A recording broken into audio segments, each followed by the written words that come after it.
guys, and welcome back to my channel. We are back for some more conspiracy theories. This is the last one about Doki Doki Literature Club, and then we'll go on to something else. I'm sorry for all the Doki Doki Literature Club ones. I like the game a lot. If you haven't played it, you should really go play it. It's on Steam. I think it's on Steam for free. And yeah.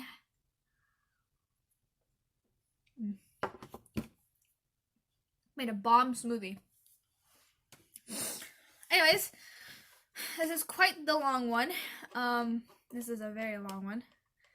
So, enough chit chat and let's get right into it.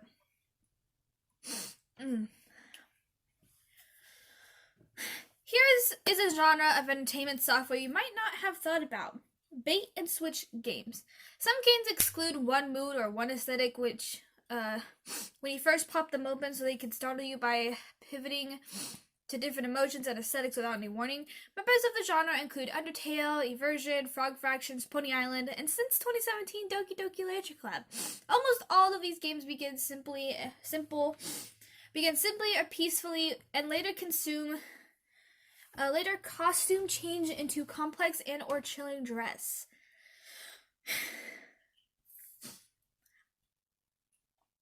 They mostly do this for the sake of the surprise and contrast in the tones, but Undertale must be seen as an evolution of this favorite of game because it shifts towards the morbid and elaborate. It is not just about the subversion of the video game conventions, but it's also the deconstruction of them. Undertale introduces a cynical character with the awareness of mechanics of playing the end of the game to play what otherwise seems like a cuddly JRPG. This character then serves as a way to write and criticize common player habits and suggest how video game audience might relate to other people and fictional characters in a healthier fashion. Doki Doki Literature Club uses the same techniques to make some manner of the criticisms, but specifically relating to dating sims, games with players selecting endings, the men's treatment of women. The game also makes observations about visual novels and similar media's portrayals of school life as well as understanding of wants of mental illness. Feel free to skip the next 4 paragraphs if you're already familiar with the plot. But we're going to go into it. In DDLC, we control a shy and mega-loving high school boy who was invited to an after-school literature club by his best friend Sayori. The protagonist's internal monologue reveals him as frequently dismissive of people around him, including Sayori, who is described as an airhead, due to her irrepressible optimism, but he joins the literature club when he realizes he will let him get close to these cute female peers. The player is given the choice to pursue a relationship with one of the three girls from the club, Sayori, who is sunny but lacks confidence, Natsuki, who is quick to speak her mind no matter who she offends, or Yuri, who is self-conscious but has an interest in horrific and poetic. The head of the club is Monika, a conflict-avoidant model student who is not one of the romance options. But the protagonist is supportive and self-efficating, facing towards the girls. But the ambiguity, I can't read that word. Ambiguity over how much this is because he emphasizes with them and how much this is because he wants to snag one of them as his girlfriend. He later finds out that Sayori has been living with severe depression, and the player can either choose to tell Sayori that he loves her or that she will always be his dearest friend. Both choices lead to the protagonist soon walking into Sayori's bedroom to find her hanging herself. The game treats this as an ending, but lets the player start a new game or forces them into one and try to load a previous save, telling them that the Sayori character file is missing or damaged.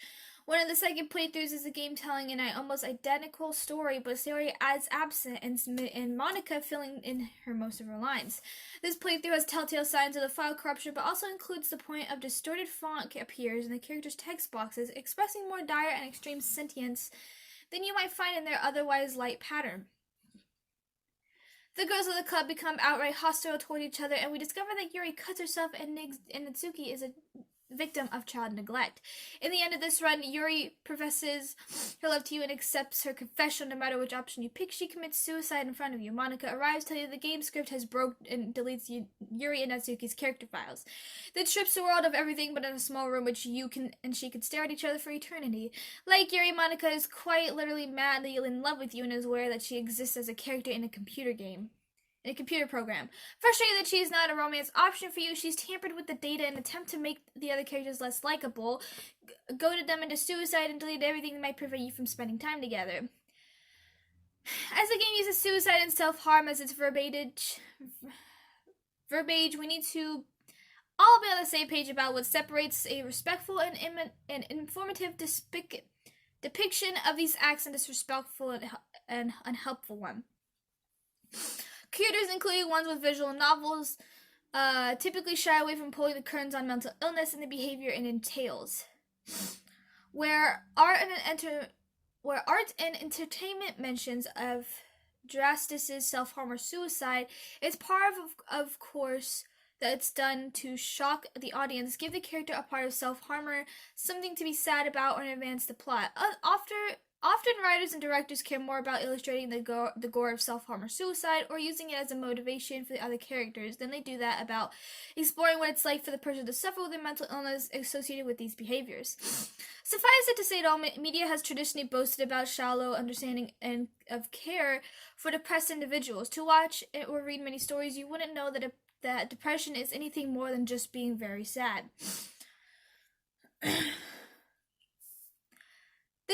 The message is to send those who self-harm or have suicidal thoughts that their suffering is not worthy or empathy and attention, as much as it is useful as throwaway pulp or as a reason for people to pay attention to anyone apart from that. It is possible for that message to be said not just by individual pieces of media, but also by a whole medium or by media in totality.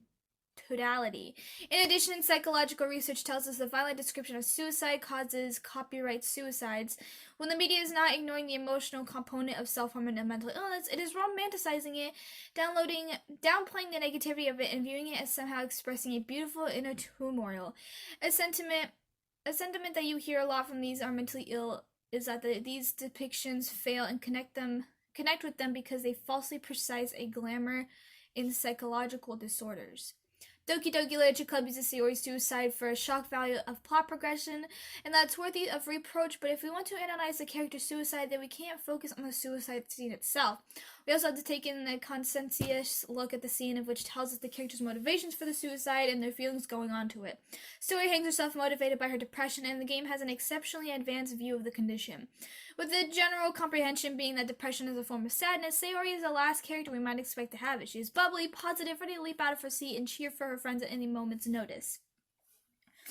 However, some sufferers of depression have unrelenting positivity as a way to try to escape the debilitating negativity of their illness, or because they feel like a burden and don't want to concern others with their negativity.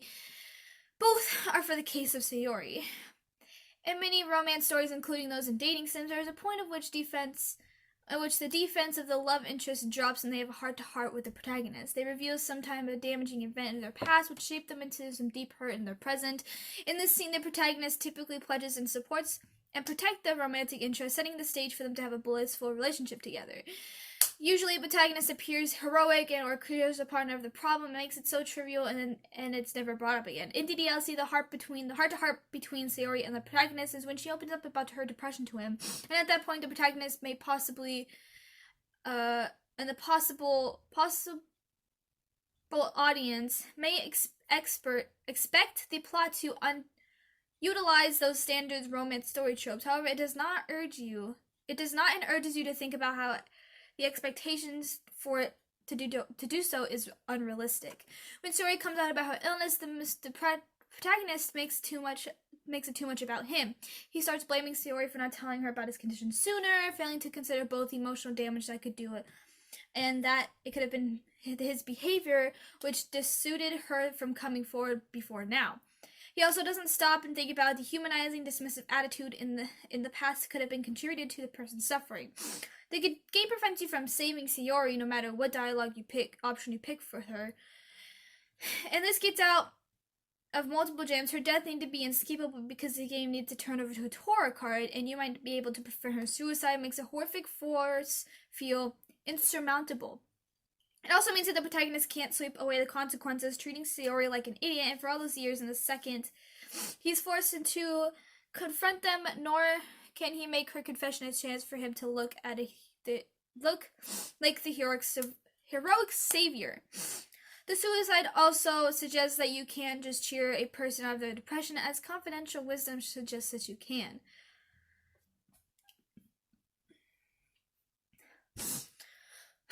Once you're aware of Sayori's depression, it becomes hard to enjoy her sparkly demeanor in the same way. This is not to say that she or any real people with depression are less likable than neurotypical people. Like dating sims usually design the personality of characters into an attractive ideal. The aimlessly perky archetype that Sayori first appeared into the embodies one of the audience can shallowly consume, like the emotion equivalent to pinup model. Of a pinup model. Her personality traits are not there to make the audience think or to present a complete person. They are there to sedate the player's desire for a cute anime girl. Once you learn Sayori has depression, you can still make a connection with her, but you can't be that kind of rose-tinted one-sided connection that dating sim using facilitate. You have to consider her as a fully formed person who may have some traits that don't exist to make her think she's cute or sexy. You also can't ignore her depression in favor of her happiness, because you know that if she seems particularly sunny, it's at least partly because of her coping mechanisms for her depression. It's the same way with Yuri and Natsuki. Maybe you think that it's adorable Yuri becomes self-conscious or is romantic when she displays her darker side. But have you considered that those parts spring from the same as well of her cutting habit? Maybe you think it's precious and quirky when Natsuki starts biting the hands off of other club members, but that's still learned to behavior from her abuse at the hands of her parents. And because of that, and because there are parts of these characters that come to an unhealthy place, they have unhealthy interactions. Whereas the other dating sims see infighting trend groups as cutesy tiffs, DDLC does not lose sight of the reality that those fights, especially in the secondary school, can be vicious. It pursues this reality up to the point of having Yuri telling Monika to kill herself. It says something unflattering about the dating sim genre when DDLC introduces rounded character with markedly real problems that it subverts and even breaks a dating sim format. And the game makes a big deal of this, expressing that breakdown of yet genre conventions through the social upheaval within the club and the fake glitching of the software. Yet, to the extent that the game has a tasteful treatment of the characters' bullying and self-harm, it feels that it comes too hard to stop right now and the club's realities comes apart. Ow. Sayori's suicide and steps leading up to it are disturbingly real, but when Yuri takes her life, it's done with all wild-eye bravado of trashy soap operas. She yells news of her love at you, gets a crazy look on her face, stabs herself repeatedly in the torso without breaking eye contact. This is not a realistic depiction of suicide. It's kind of an exploitative version of self-harm I described earlier. And this is not an empathetic depiction of the mental state and emotions that someone has going through into the act. It's a dramatized for the sake of throwaway surprise. It comes off as both less disturbing than Sayori's suicide and less caring towards its victim. The subsequent twist involving Monika also comes as a mixed blessing. Monika encourages these girls to kill themselves. That's the game acknowledging severe bullying as something that goes in high school, and not being squeamish about displaying the consequences of the bullying. However, the game also uses the suicides of Sayori and Yuri to set up Monika as the antagonist and lead us up to the game's final act. And in the final act is not about self-harm, suicide, or mental illness. DDLC, while it does spend time with the self-harmers, educating the players on them, it is also guilty of using them as a fodder to forward a plot and to motivate other characters and dropping them afterwards. If the horror of the game up to the death of Yuri Natsuki was that it gave dire consequences for acting like the typical dating sim player and the / protagonist, then the horror of the game afterwards is that it reflects the typical player protagonist of the dating sim back to you. In the game's branching narratives, we often decide the direction of not just the player's character life, but the lives of those beyond them. Whether Beauty finds out the truth about Beast or whether Shahid lives is down to what we want from the plot rather than what those characters want. However, if we're the ones who are in the driver's seat of the other people's lives, that reduces their agency and may ignore the needs for their independence. In dating sims, We usually see this manifest as the player being able to pick one woman they're attracted to and attraction being automatically reciprocated.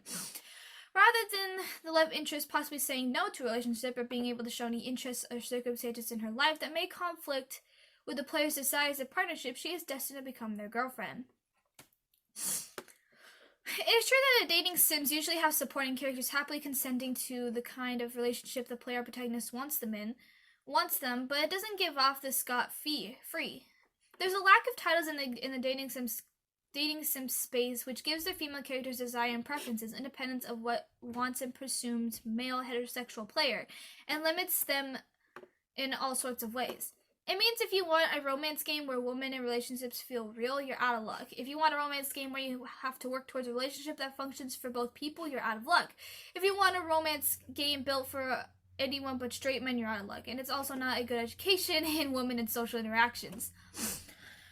There are plenty of boys growing up on the dating sims and other media which depict selfish relationships and suggest to treat women possessively. And I suggest that's not the feminine influence, at least not without completing influences that treat them the opposite is true. The stereotype of socially inept under 30s guys is not fair to characterize the anime or gaming communities as a whole, but when you spend enough time in the nerd spaces, you find an inordinate number of men with dangerously immature view of women and relationships. Having some romance video game that provide escapism for young straight men is healthy. Having a board communities and subcultures based around romance games that only provide young straight men and infantilized view of relationships is unhealthy. This is especially true in societies where already trained men place their wants and needs above those of women. This is so much reading, and I'm sorry none of it makes any sense. I cannot read for shit. Dude, this goes on for so long. Monika is an attempt by Team Salvado to scare you straight into think that women through the lenses of a dating sim. One of the phenomenon they demonstrate through her is the way of another person making decisions about the direction of your life, as if you would be branching the narrative game reduces your agency. And any vaguely realistic relationship would constitute controlling behavior. Regardless of the dialogue options you pick before Sayori and Yuri's suicides, you don't get the outcome you want because Monika is pulling the strings on these girls who are about to bring the results she wants. It leaves you feeling helpless and unheard, just as a real person in this scenario would. The game bluntly reinforces this muting agency when you're asked to pick the girl you want your partner and you're only given the option Monika. So, little does Monika care about your free will that she expects you to reorganize your life around her. The horror of this selection is not just as supernatural and uncanny, but that Monika follows the script of an abusive and controlling partner while doing nothing more than treating you the way any dating sim player would treat the love interest in one of these games.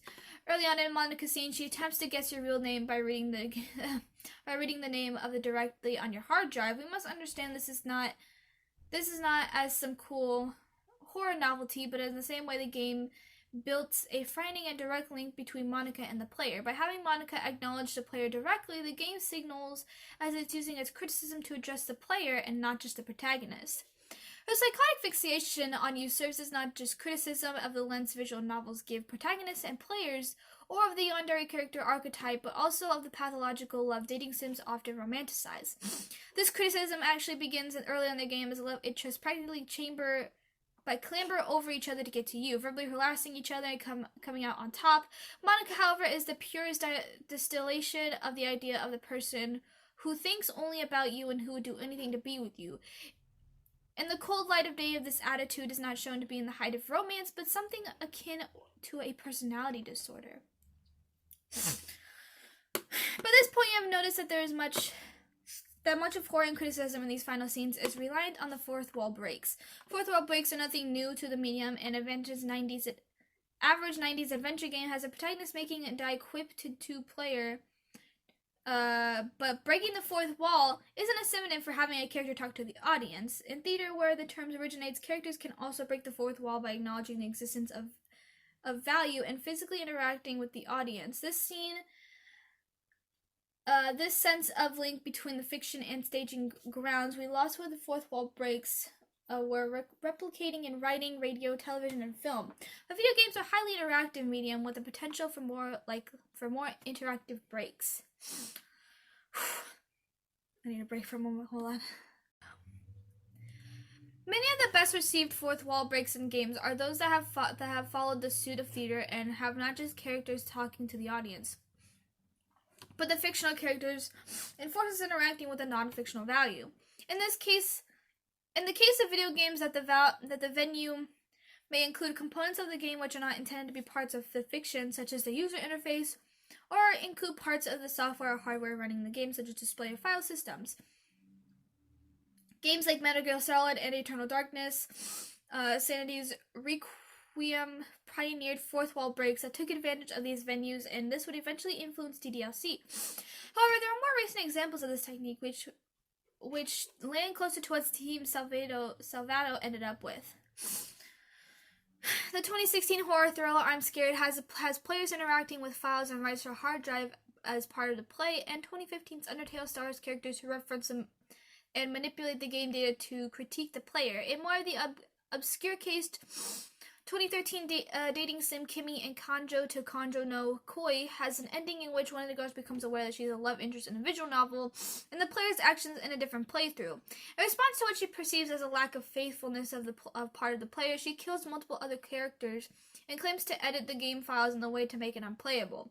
DDLC uses a combination of all three methods to get a supremely disturbing fourth wall breaks, which says something more than to the player than boo. It may see that embodying these toxic ideas it wishes critique in Monika. The game is criticizing her and the tropes that she represents rather than the dating sim format itself, but it displays this potential misunderstanding with the main ending. The way out of Monika's purgatory is to go into the softwares directly on your PC and delete her character file. As she is away from your computer, she expresses pain, sorrow, and regret. Monika is humanized to the degree that there is no pleasure in deleting her. You and she are the last two human beings alive, alone in a room at the end of the universe, and you are killed the only person there was. The worst part is that she still loves you because there is a premise of these games that you can take approach given towards the female cast, and they remain uncontrollably attached to you. Monika says the toxic behavior she's displaying in the game is not love, and restores the files of the other characters. The game starts over one more time, and everything seems to be bright and breezy as the characters talk convivially, and the protagonist shows the signs of turning over a new, more empathetic leaf. But the new president Zero is consumed by the same crazed, romantic hunger that took Monika and begins conspiring to trap you and her together. Monika, who apparently was lurking in the background all along, resurrects herself to state that there can be no happiness within the Literature Club and protects the game, destroying it in the universe and characters to protect you.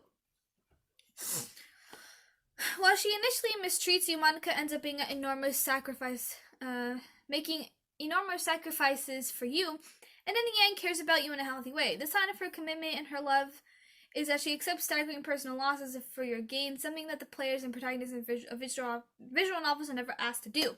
The abusive nature that Monika showed is not an intrinsic part of her or Sayori and any other character. Instead, it passes on to whoever inhabits their role. It's built into the game itself. What DDLC is saying here that the controlling, damaging, unhealthy interpersonal relations you saw are etched into dating sims by nature, which leads to Monika's belief that there could be no happiness with a DDLC and she should cut off your access to the game.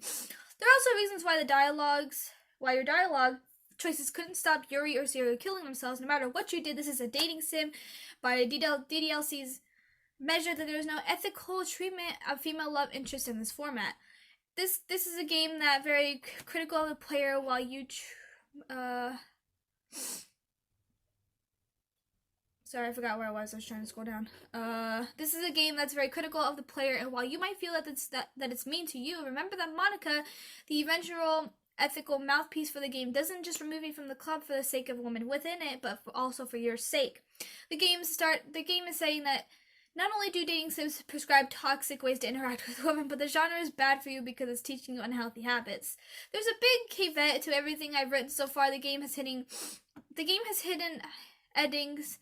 It is difficult to incorporate the ending into any of the Red DDLC because it contradicts the rest of the visual novel's messaging without responding to it. While these stories, which appear to be certain ideas and then veer them to an ending, which explain why those ideas are wrong, DDLC secret ending suggests that argument in one of the others endings were incorrect. But while it ignored them rather than tackling them, sorry.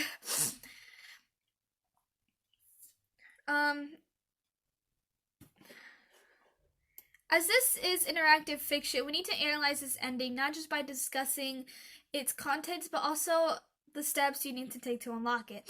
In DDLC, if you can reach the special closings by finishing the first act of the games 3 times, romancing a different girl each time, and each time resetting the game before you reach Sayori's suicide, then you must delete Monika's character file before finally letting you reset the game play out as normal. If you do, Sayori will tell you that she remembers all your playthroughs and recognizes that you must care wholeheartedly about these girls who have spent time with each of them. The game ends without incident. This playthrough of the game is more or less an earnest visual novel, but the visual novel portions of the game are derivative and syrupy, like intentionally. They exist to be cut across by the hidden horror that actually makes the game memorable. Because of this, the base idea of happy endings for this game underestimates horror and sharp tongue attacks on the dating sim blueprint. If there's a way to escape the destructive force into your horror without relatively little fuss, then there's no longer finding. And if there can be a peaceful exit to this visual novel, then the genre is not by its nature corrupted, which is what the story is either earlier implied. This ending doesn't even adhere to the established rules of DDLC's universe. All hope is lost by the end of the original story because we learn that the president of the literature club, whoever that is at the time, will be psychotically possessive of the protagonist. However, Sayori, the president, as a special entity, does not display the same protectiveness. And the script doesn't even glimpse in the direction of an explanation of this. In the original story, the president was tearing her hair out over the idea that you might want to spend time with other girls who aren't her. But in the good ending, you get a president of the club living peacefully alongside the other girls. You do this not by breaking the curse of the presidency, but paradoxically by spending even more time with the other girls than you would in the regular playthrough. The other in-the-world issue that Sayori has depression but the protagonist and Monika twisted the knife on the illness. How does the game teach us to manage depression to prevent Sayori's suicide this time around? You just ignore it, running away from confronting it whenever the suicide scene comes around, so that you can insist spending time with the other love interest, hoping the problem work itself out.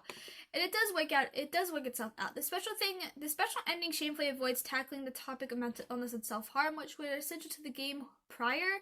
It also shows the protagonist who, rather than trying to check in on her best friend, is less attractive to depression and spends more time to hang out with cute high school girls. The game then tells you that you've done the right thing by it, and it's disgusting. This, based on a reset button, can give us no advice on how we end up in the real life acquaintances with depression, because real life does not have a reset button. Oh my god, how much more is there? There's a little more left. There's 28 minutes. Let's hope it doesn't fucking end on me. It brings us back to the moral of the original DDLC ending, which there can be no healthy interaction between the love interest and protagonist of the dating sims in their current form. How does this ending challenge that idea? It doesn't. The protagonist speaks and thinks about the woman of the club the same way he always did. Apart from the deletion of Monika, this doesn't lead to any permanent negative consequences. You might say that the playstyle you being more attentive to women, spending time with them instead of just sinking your cause into one. But this does spending your consumptive, dehumanizing habits to one of the many girls, and you're still dismissive of Sayori. Not to mention that any game advising the player to start multiple discrete relationships at the same time is on shaky ground, and because the characters can all be brought back from their suicides, the game doesn't force the player to reflect on the causes or permanence of those deaths.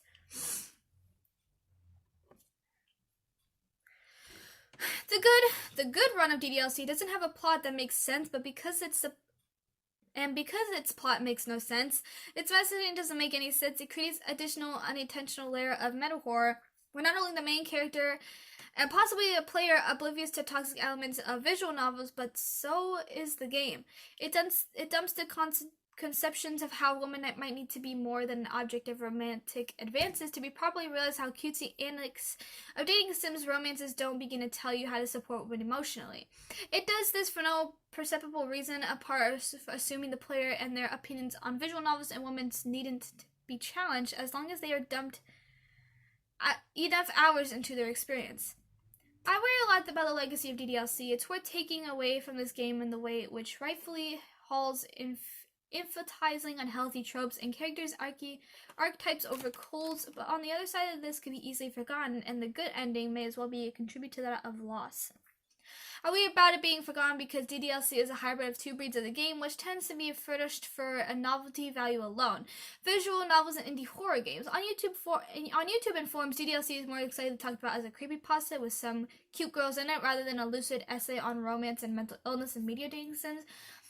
I can't tell anyone what to find more agreeable about the game. If people earnestly came away from Doki Doki Literature Club thinking it was spooky and cute and nothing else, but my place to invalidate that experience. And if people think the game points about visual novels, romance, and mental illness are poorly argued, then we should discuss that. But what we have at the moment is a failure to even recognize that the work is trying to have a discussion with us, and I think it's worse off for it.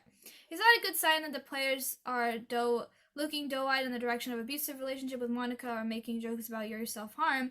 There are exact traps in viewing these games that Doki Doki Literature Club is trying to warn us about, that these warnings are worth heeding. The most disquietant horror I've found in playing DLC was in seeing in a game beg its audience to recognize the toxicity of its genre, and viewing women as people and seeing so much of the audience ignores its pleas. Holy shit. I don't even know where to begin. I just read what it said, and half of it didn't make sense to me. So I apologize that it turned out that way. And there's nothing more I can do about it. But I had enough reading. I'm going to drink my smoothie and watch Criminal Minds. So I hope y'all enjoyed. If you're new to my channel and you love anime as much as I do, be sure to hit the subscribe button. Gives you a thumbs up. Also the bell. So you can find me videos which is every Friday. I love you guys. Thanks for everything. And I'll see you later. Bye-bye.